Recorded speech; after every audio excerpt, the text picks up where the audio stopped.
The gates slammed behind me with a deafening clang, echoing through the crumbling corridors of Eastern State Penitentiary. I froze, the hairs on my arms standing rigid, heart hammering against my ribs like it wanted to escape. Rain slicked my hair to my face, droplets mixing with the sweat of panic as I stumbled over the uneven stones. Somewhere in the shadows, a low, guttural chuckle reverberated, sending a shiver down my spine. Dorothy, the voice was hollow, metallic, yet unmistakably real. My brother's name, twisted, elongated, trapped in some echoing chamber of horror, and it wasn't him calling. I gripped the wrought iron gate, the cold biting through my gloves, and took a tentative step forward. The penitentiary yawned before me like a dying beast, shadows pooling in its corners, corridors stretching impossibly far. Water dripped from the high ceilings, pattering against stone like tiny drums of warning. Every cell I passed seemed to whisper secrets, each door swinging open with a groan that sounded almost like a human scream. My brother, Michael, was somewhere in there. The thought should have brought me relief, but instead, it tightened the knot in my stomach. He wasn't alone. The hallway twisted behind me, or maybe it wasn't the hallway, maybe it was me. I turned, expecting the exit to be visible, but the gates had vanished into blackness. A cold gust swept through the corridor, carrying a smell of rust and decay, like old blood left to rot. The faintest glow appeared down the hall, a flicker of lantern light that wasn't mine. My instincts screamed to run, but my legs moved as though my mind had betrayed me. Every step echoed unnaturally, sometimes overlapping, sometimes missing entirely, making it impossible to judge distance. Dorothy Hale, the voice called again, closer this time, rasping through iron bars as if the walls themselves had learned to speak. Shadows pooled and twisted on the floor, stretching like fingers reaching for me, curling and twisting impossibly against the stone. My flashlight flickered and died, plunging me into darkness so complete it felt like the air itself had weight. I groped for the wall, cold stone biting my palm, and a sudden metallic clang made me jump. The cell door slammed somewhere down the hall, the echo rolling over me like thunder. Then I saw him. The warden, or what remained of him, gaunt, impossibly tall, eyes hollow yet burning with some ancient malice. His uniform was tattered, hanging in strange angles, as if the shadows themselves were stitching it to him. He moved silently, yet the sound of his steps was everywhere, a slow, dragging rhythm that made my stomach churn. Behind him, the corridor seemed to pulse, doors stretching, twisting, closing and opening at will. Michael's faint cries echoed somewhere ahead, desperate and distorted. I swallowed hard, the taste of fear thick in my mouth. Every instinct screamed to flee, but the warden's gaze pinned me in place. Every choice has a cost, he whispered, and the shadows lunged toward me. The hallway stretched longer than it should, the ceiling lowering, the walls bending. I had entered to save my brother, but now I realized, I had walked straight into the prison's heart of vengeance. The real trap had begun. Michael's scream pierced the darkness, sudden and raw, making my chest constrict as if my lungs had been squeezed by invisible hands.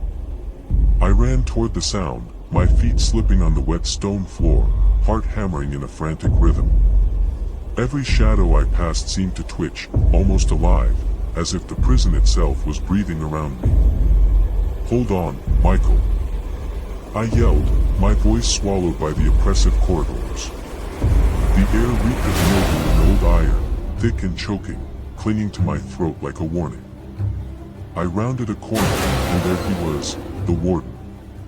Not just a figure of shadow anymore, he was a presence, stretching impossibly tall, uniform stiff with age and decay, eyes glowing with a hunger that felt almost tangible. Behind him, the walls writhed, doors swinging open to reveal cells empty but somehow occupied with memories of torture, despair, and screams long silenced. Michael was crouched on the floor, trembling, and I could see the terror reflected in his eyes. "Dorothy," he whispered, his voice thin, fragile, breaking my heart. I grabbed his arm, pulling him to his feet, but the hallway behind us had changed. What had been a straight path now spiraled, iron bars twisting, ceilings lowering, corridors bending in ways that defied reason. My flashlight flickered again, barely holding back the oppressive darkness. The warden's voice echoed, soft but everywhere, "You cannot leave, not yet." A shiver raced down my spine. He wasn't just haunting the prison, he was the prison, a living nightmare feeding on fear. I forced Michael forward, trying to memorize landmarks that refused to stay still. Each cell we passed seemed to scream silently, the shadows of former inmates twisting against the walls in silent agony. I saw them, ghostly echoes of punishments inflicted long ago, and the knowledge hit me like a punch to the gut. The warden could make the past replay itself. Every corridor was a trap, every corner a snare. My mind raced, desperate for logic, desperate to find a way out, but the prison mocked reason. Suddenly, a cell door slammed behind us, the echo deafening, and the warden appeared again at the far end of the corridor, impossibly closer than before. His gaze locked on Michael, and I felt a tug in my chest, a physical pull, as if the air itself wanted to separate us. "He belongs to me now," the warden whispered, the walls vibrating with each word. I gritted my teeth, clinging to courage I didn't feel. I had to protect him, even if it meant confronting the impossible. I spotted a faint outline of another corridor branching off to the right. It wasn't the way I had come, it wasn't any way I had seen before, but it was a choice. I grabbed Michael's hand, whispering, "We move now, no matter what." Shadows writhed around our feet, reaching, pulling, but we sprinted, hearts slamming in unison. Every step was agony, every breath a battle. As we turned the corner, I glimpsed a cell with chains dangling, and in its darkness, a faint image of Michael, or maybe the prison's illusion of him, screamed, eyes wide with terror. My stomach dropped. The warden was not just hunting us, he was rewriting reality around us. I swallowed the fear lumped in my throat, gripping Michael's hand tighter, and whispered, "We'll get him out. I swear we will." The hallway stretched endlessly, the prison alive, and I realized, survival wasn't guaranteed, it was a test, and the cost could be everything. A deafening crash echoed through the hall, and Michael was yanked from my side as if invisible hands had thrown him across the corridor. I lunged forward, heart slamming against my ribs, only to collide with the cold iron bars of a cell that hadn't been there moments ago. The warden's voice hissed from everywhere and nowhere, low and cruel, "You cannot take what is mine." I pounded on the bars, my knuckles stinging, my mind racing. Shadows danced along the walls, stretching like claws toward us. Michael groaned on the floor, dazed but conscious, eyes wide with terror. He tried to speak, but his words were swallowed by the thick, unnatural silence that fell between the creaking of the prison walls. I could see his breath trembling, and the dim light caught the sweat on his forehead, glistening like tiny drops of fear. Then I saw it. The corridor ahead warped, the floor tilting, walls twisting impossibly, leading us in circles. The warden appeared at the far end, tall, rigid, uniform frayed, eyes glowing with a malice that made my blood run cold. "Every step you take strengthens the prison," he whispered, and the air seemed to vibrate with the threat. I felt it, too, a pressure in my chest, as if the building itself was pushing back, demanding our surrender.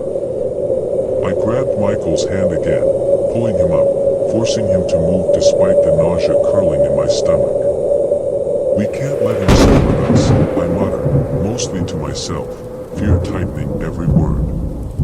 Each cell we passed showed echoes of prisoners being punished, each tableau twisted in impossible ways, reliving horrors that should have been long dead. I stumbled, catching a glimpse of my reflection in a cracked, grimy window, and for a second, it wasn't me. My eyes were hollow, haunted, as if the warden's curse had touched my soul already.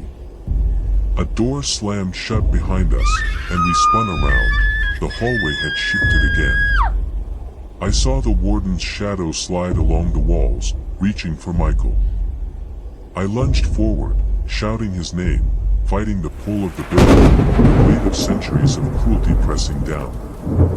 "Stay with me," I screamed, dragging him into the twisting corridor, ignoring the screams that echoed, mixing past and present. Somewhere ahead, a faint light glimmered. Hope or trap, I didn't know.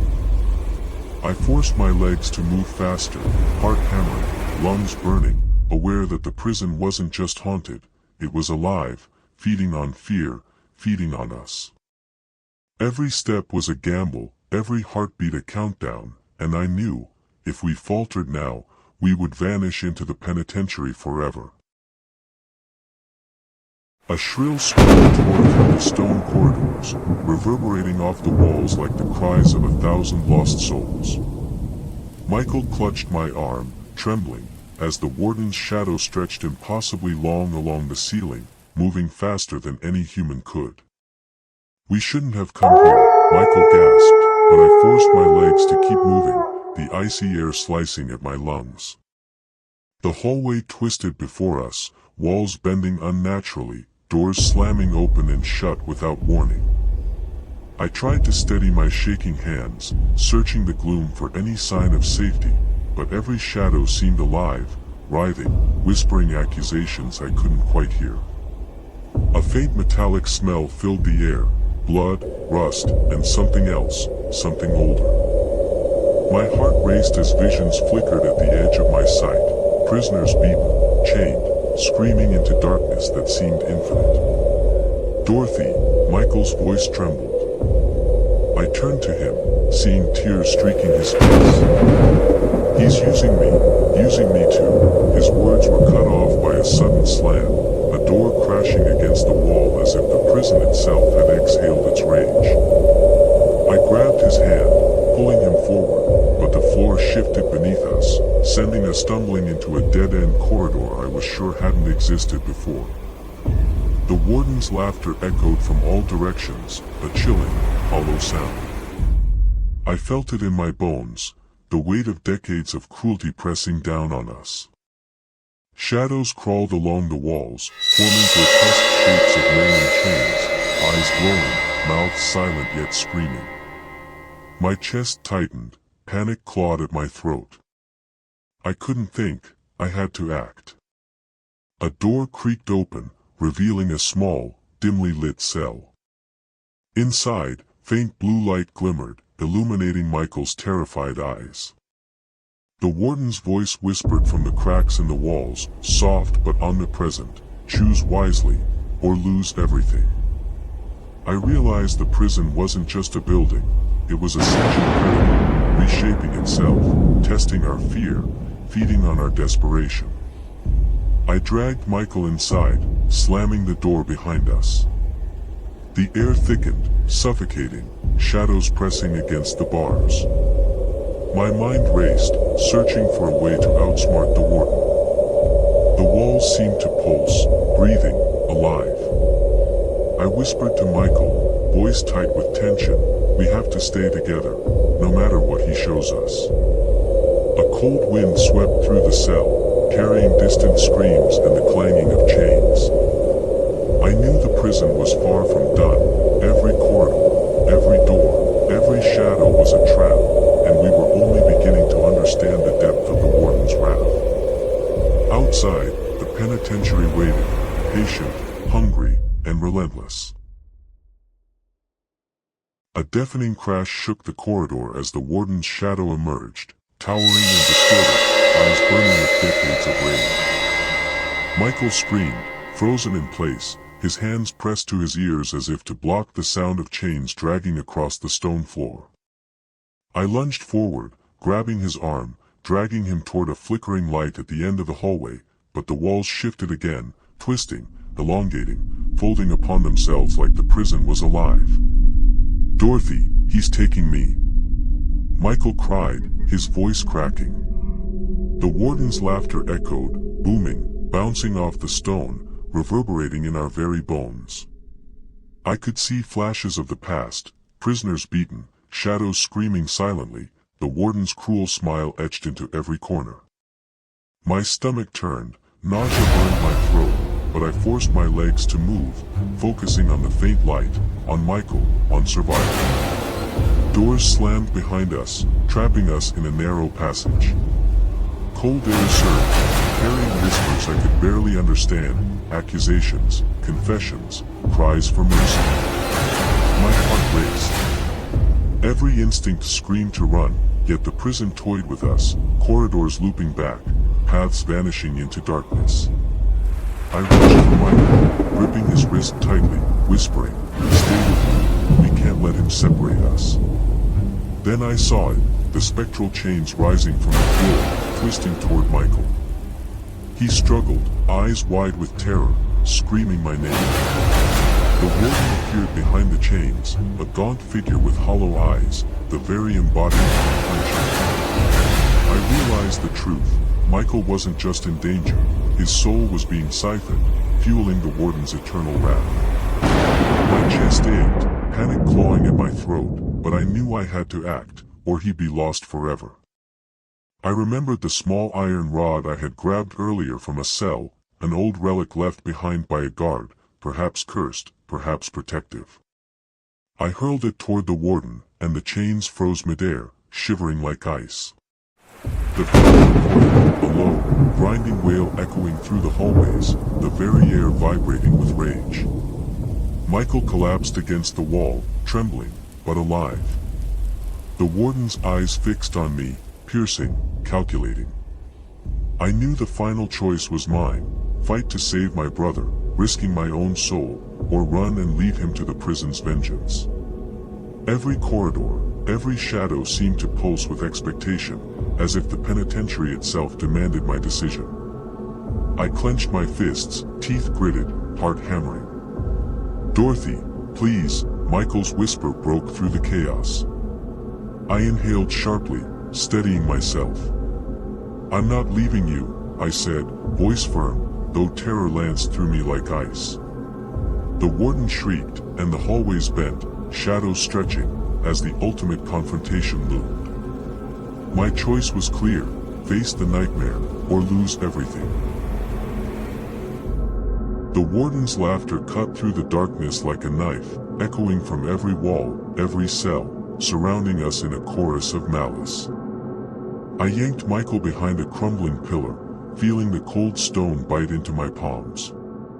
Shadows crawled along the floor, stretching, twisting, as if the prison itself had teeth. Every step forward became a gamble, the halls bent, loops forming, a maze designed to drive intruders mad. "Dorothy." "I can't," Michael's voice trembled, his face pale, eyes darting at every flicker of movement. I pressed a hand to his mouth, dragging him deeper into the maze. A gust of frigid wind carried whispers, unintelligible but filled with warning, and I realized the voices were not random. They were echoes of every prisoner the warden had tormented, their fear feeding the malevolence that held us captive. A metallic clang reverberated nearby. The warden appeared, translucent, yet impossibly solid, looming over a collapsing doorway. His eyes, hollow yet blazing, locked on mine, and I could feel the weight of decades of cruelty pressing down. Michael stumbled, tripping over a loose stone, and the warden's shadowed hand reached for him. I screamed, lunging, slamming my shoulder into Michael and yanking him backward as the figure recoiled with an inhuman shriek. The prison corridors shifted violently, walls stretching, floors dropping, trapping us in a loop of fear.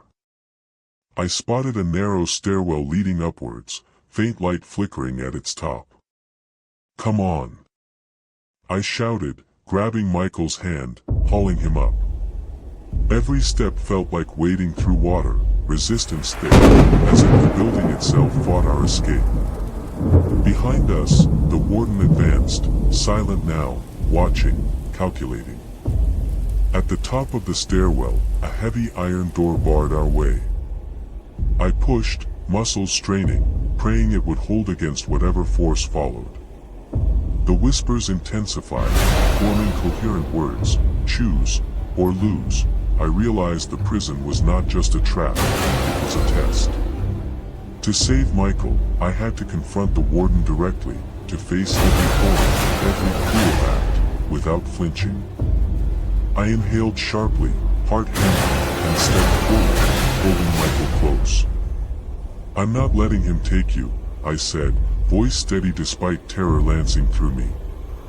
Shadows twisted around us, corridors folding like paper, but I moved with determination, knowing this confrontation would decide not just our escape, but who, if anyone, would survive the night. The warden's hollow eyes glowed as he raised a spectral hand, and the final reckoning began. The warden's face was inches from mine, hollow eyes burning with centuries of rage, and I felt the prison itself pulse beneath my feet, alive with malice. Shadows surged, forming clawed hands that reached for Michael, dragging him toward the abyss of a collapsing cell. My scream tore through the hall, a sound swallowed instantly by the echoing walls. "Dorothy, save me!" Michael's voice cut through the chaos, desperation raw. I lunged, grabbing his arm, but the floor beneath us buckled, dropping us into a corridor that twisted impossibly, a living nightmare of stone and shadow. The warden's laughter followed, a low, grinding sound that vibrated through my bones. I realized then, to escape, I had to make a choice. Save Michael, or save myself. The warden's power fed on indecision, on the fear of loss. My hands shook as I reached for him, then drew back. "No," I whispered, gripping the cold iron of a nearby railing, I won't let fear control me." The walls convulsed, corridors roared, echoing screams from past prisoners blending with Michael's cries. But I forced my gaze forward, seeing the faint light of the main gate, shimmering like a promise. Shadows lunged, spectral hands slashing, but I ducked and rolled, pulling Michael with me, forcing him to move, to fight, to survive. The warden screamed, a sound like grinding chains and broken bones, and I felt the building tremble as if it knew its prey was slipping away. I shouted, "Now, Michael! Run!" He hesitated, eyes wide.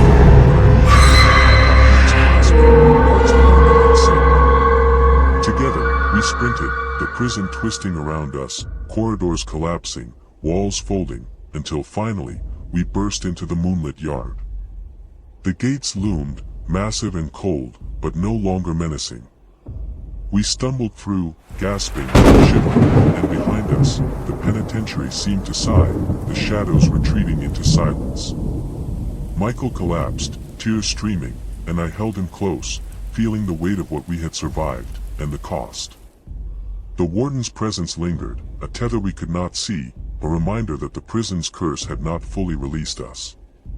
But we were free, physically, at least. And I knew, deep in my bones, that confronting terror had changed me. Courage, choice, love, these had been our weapons. The darkness would always whisper, but we had faced it, together. Would you have chosen your life, or theirs? I whispered into the night, the prison looming silently behind us. And in the echo, I felt the lingering chill of fear, and the unbreakable bond that had carried us through it.